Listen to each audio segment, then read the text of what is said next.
क्या आपने कभी सोचा है कि एक दिन आप अपने बच्चों की स्कूल की फीस क्रिप्टो से भरेंगे या किराने की दुकान से चीनी क्रिप्टो से खरीदेंगे? Well, let me tell you, ये सब पॉसिबल है। नमस्कार। क्या आप भी हर जगह bitcoin, crypto currency, digital wallet जैसे शब्द सुन सुन के थक चुके हैं मगर समझ नहीं पाए कि आखिर ये है क्या? डोंट वरी, मैं पलक यादव आपको बताऊंगी कि आखिर ये क्रिप्टो क्या है।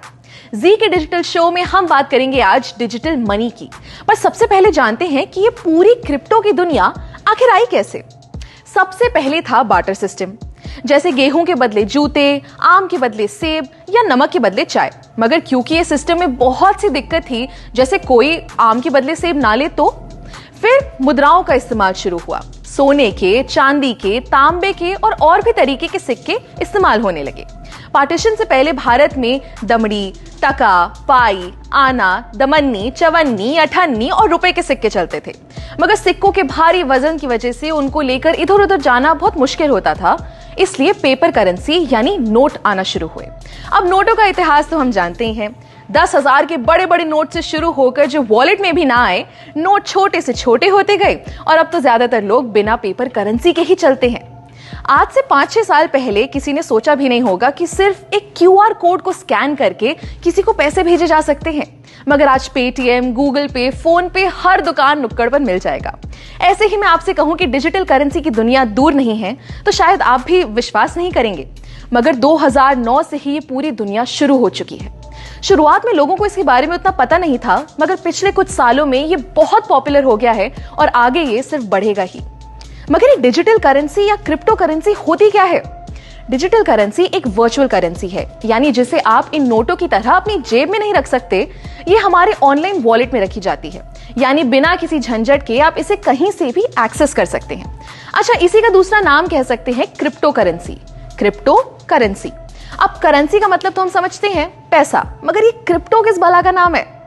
क्रिप्टो मतलब छुपा हुआ या जो सीक्रेट हो, यानी कि आप क्रिप्टो करेंसी से अपने पैसे की जो भी ट्रांजैक्शन करेंगे या लेन देन करेंगे वो सब छुपा हुआ होगा और सिक्योर होगा। ये क्रिप्टो करेंसी का चलन 2009 में शुरू हुआ, जब सबसे पहली बार सातोशी नाकामोटो नाम के एक आदमी ने वर्चुअल करेंसी बनाई। अब इसका नाम हम सबने कहीं ना कहीं सुना ही है। जी हाँ, बिटकॉइन। बिटकॉइन आज की डेट में इतनी बड़ी क्रिप्टो करेंसी बन चुकी है कि आप मानेंगे नहीं कि कई बड़ी बड़ी कंपनीज आज बिटकॉइन से पेमेंट्स लेती हैं। एक मजे की बात बताऊं, अगर आपने 2009 में एक बिटकॉइन खरीदा होता तो आज आपके पास बिना कुछ किए बैठे बिठाए करीब 16 लाख रुपए होते। मगर आज इथेरियम, डॉजकॉइन, टेथर जैसी 19,000 क्रिप्टो करेंसीज बन चुकी हैं। इन करेंसीज को हम खरीद सकते हैं, बेच सकते हैं और चाहे तो इनमें इन्वेस्ट भी कर सकते हैं। अब ये तो हम समझ गए कि क्रिप्टो करेंसी एक तरीके के ऐसे पैसे हैं जिन्हें हम छू नहीं सकते, मगर अगर हम इनसे खरीदेंगे या बेचेंगे तो इसे कोई कंट्रोल कर रहा होगा क्या? जी नहीं। यही खास बात है क्रिप्टो करेंसी की। इसे कोई थर्ड पार्टी जैसे कोई बैंक या कोई सरकार कंट्रोल नहीं करती, यानी कि ये डिसेंट्रलाइज्ड होता है। पूरे ट्रेडिशनल बैंकिंग सिस्टम को तोड़ते हुए क्रिप्टो की ट्रांजैक्शन सीधे एक वॉलेट से दूसरे वॉलेट में होती है। क्रिप्टो करेंसी को पहले उतनी मान्यता नहीं मिली थी। भारत जैसे कई देशों में इसका इस्तेमाल बैन था, मगर धीरे धीरे बहुत से देशों में ये लीगल हो चुका है। मार्च 2020 में भी इंडिया ने क्रिप्टो करेंसी से बैन हटा दिया। यहां तक कि हमारी फाइनेंस मिनिस्टर निर्मला सीतारमण ने 2022 के बजट में डिजिटल रुपी लॉन्च करने की बात की है। जी हां, भारत की पहली डिजिटल करेंसी। आरबीआई द्वारा लॉन्च की गई ये करेंसी रुपये के बराबर होगी और इसे फिजिकल करेंसी से एक्सचेंज किया जा सकेगा। है ना कमाल की बात?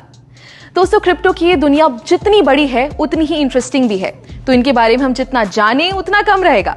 अगली वीडियो में हम आपको बताएंगे क्रिप्टो से जुड़े एक बहुत अहम चीज के बारे में जिसका नाम है ब्लॉकचेन। तब तक के लिए स्टे ट्यून्ड और देखते रहिए जी न्यूज़ डिजिटल।